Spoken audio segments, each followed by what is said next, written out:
Wayne County Court jury trial progress. Appearances, please. Good afternoon. I'm in the court. Robert Moran and Martin Millen, Assistant Wayne County Prosecutors. And Steve Fishman on behalf of Officer Weekley. All right. Good afternoon, everyone. We've received 2 notes in the last few minutes from the jury, and I've given the lawyers an opportunity to review those notes. Is that correct? Yes. Yes. Okay. Are we ready to bring the jury out and address them? Yes, Your Honor. Yes.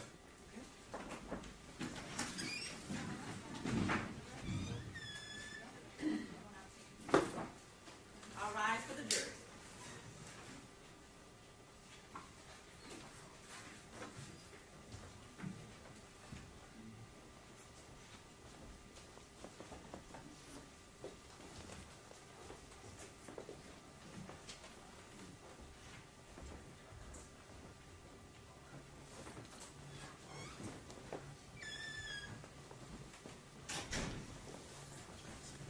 Thank you. You may be seated. All right. Good afternoon, ladies and gentlemen of the jury. May I have a stipulation all 12 jurors are present? People stipulate, Your Honor. So stipulated. Okay. Members of the jury, you've sent 2 notes out to me in the last few minutes, and I'm going to address them in the order that you sent them and give you instructions regarding each note. The first note, you indicate there has been no significant movement to a unanimous verdict in 2 days of deliberation. We are stuck. Okay. Now, I'm going to read an instruction to you regarding that. You have returned from deliberations indicating that you believe you cannot reach a verdict. I am going to ask you to please return to the jury room and resume your deliberations in the hope that after further discussions, you will be able to reach a verdict. As you deliberate, please keep in mind the guidelines that I gave you. Remember, it is your duty to consult with your fellow jurors and try to reach agreement if you can do so without violating your own judgment. To return a verdict, you must all agree, and the verdict must represent the judgment of each juror. As you deliberate, you should carefully and seriously consider the views of your fellow jurors. Talk things over in a spirit of fairness and frankness. Naturally, there will be differences of opinion. You should each not only express your opinion, but also give the facts and the reasons on which you base it. By reasoning the matter out, jurors can often reach agreement.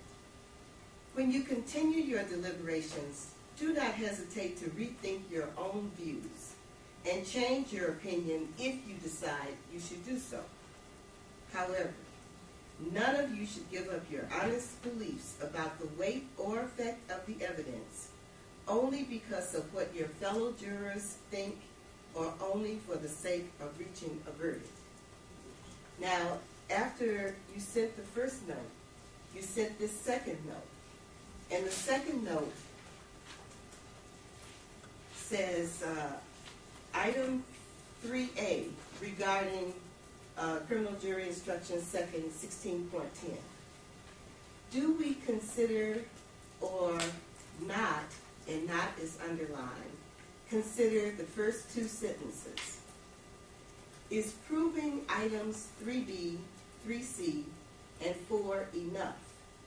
Or must the juror consider the first 2 sentences as well as 3B, 3C, and 4?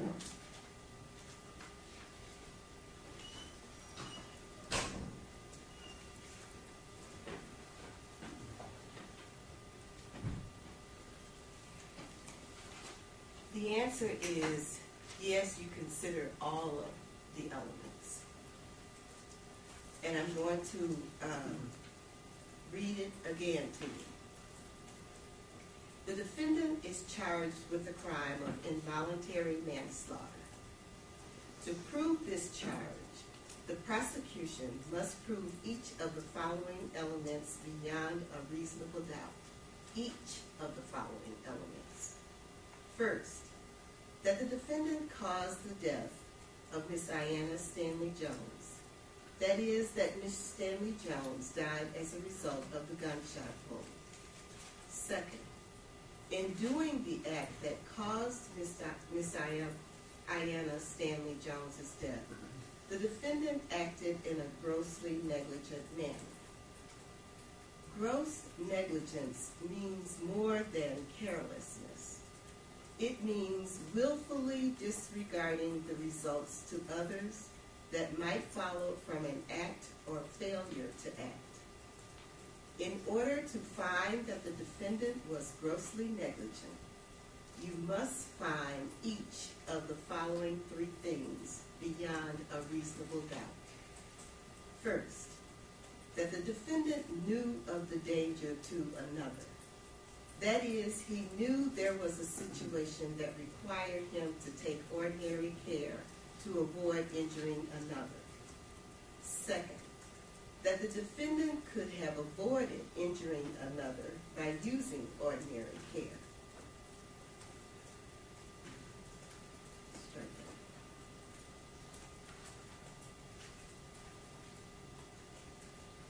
Then, third, that the defendant failed to use ordinary care to prevent injuring another, when to a reasonable person, it must have been apparent that the result was likely to be serious injury.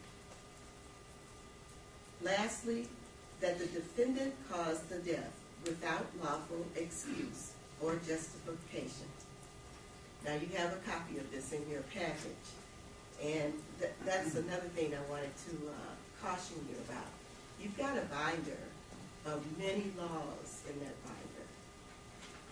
But don't be overwhelmed by all of those laws. You have basically a very simple process. You follow the laws that I've given you. You look at the elements and apply those elements to the evidence that you accept, and then you decide your verdict. So, with that, are the instructions satisfactory to the prosecution and the defense? Yes, Your Honor. Yes. Okay. Go back to the jury room and resume your deliberations, and if you feel that you cannot reach a verdict, just send another note to me, okay? All rise for the jury.